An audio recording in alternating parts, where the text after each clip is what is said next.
కోనసీమ జిల్లా రామచంద్రపురం నుంచి కాకినాడ జిల్లా జగ్గంపేటకు భారీగా మద్యం సీసాలను తరలిస్తున్న వాహనం గురువారం రాత్రి పట్టుబడింది. కాకినాడ రూరల్ ఇంద్రపాలెం లాకుల సమీపంలో తనిఖీలు నిర్వహిస్తున్న ఎలక్షన్ ఫ్లయింగ్ స్క్వాడ్ టీంకు ఈ వాహనం చిక్కింది. మద్యం సీసాల లోడుతో ఉన్న ఈ వాహనాన్ని ఎక్సైజ్ అధికారులకు అప్పగించారు. సుమారు 21 లక్షల విలువైన మద్యాన్ని తరలిస్తున్నట్టు ఎక్సైజ్ అధికారులు తెలిపారు. బాటిల్పై royal blue, Goa kick, royal style లేబుల్తో ఉన్న ఈ మద్యం సీసాలను ఎన్నికల్లో పంచేందుకు తీసుకువెళ్తున్నట్టుగా తెలుస్తుంది. వ్యాన్తో పాటు వ్యాన్ డ్రైవర్ను అదుపులో తీసుకుని పోలీసులు విచారిస్తున్నారు. ఇదిలా ఉంటే ఒకేసారి 3 వ్యాన్లు మద్యం సీసాల లోడుతో బయలుదేరగా వాటిలో ఒకటి మాత్రమే చిక్కింది. మిగిలిన 2 వాహనాలు తునివైపు వెళ్లినట్టు సమాచారం అందుకున్న ఎస్సీబీ అధికారులు వాటిని వెతికే పనిలో పడ్డారు.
సాధారణ ఎన్నికలు 2024 సందర్భంగా కాకినాడ జిల్లాలో ఈ స్టాటిక్ సర్వేలెన్స్ టీమ్స్ని ఏర్పాటు చేయడం జరిగింది.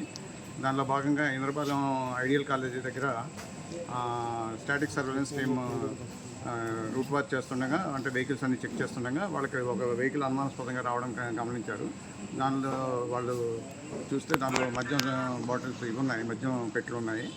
ఆ పెట్టెలని వెంటనే సబ్కి అప్పచెప్పడం జరిగింది. నేను స్టేషన్ తీసుకొచ్చి వాటిని లెక్కపెట్టగా అవి 293 పెట్టెలు ఉన్నాయి. వాటి విలువ సుమారు 21 లక్షలు, గవర్నమెంట్ వాల్యూ ప్రకారం 21 లక్షలు. సో ఇంకా ఈ కేసు దర్యాప్తులో ఉంది. వాహనం యొక్క డ్రైవర్ని ప్రస్తుతానికి అదుపులోకి తీసుకున్నాము. అతని నుంచి సమాచారం రాబట్టడం జరుగుతుంది. వచ్చిన తర్వాత మీకు పూర్తి వివరాలు తెలియజేయడం తెలియదండి సార్. ఆల్రెడీ 2 వెహికల్స్ వదిలేసినట్టు తెలియదండి అన్న సార్. 2 వెహికల్స్ వదిలేసారని తెలిసింది. తెలియదండి, అది మీరు బాగా అడగాలి.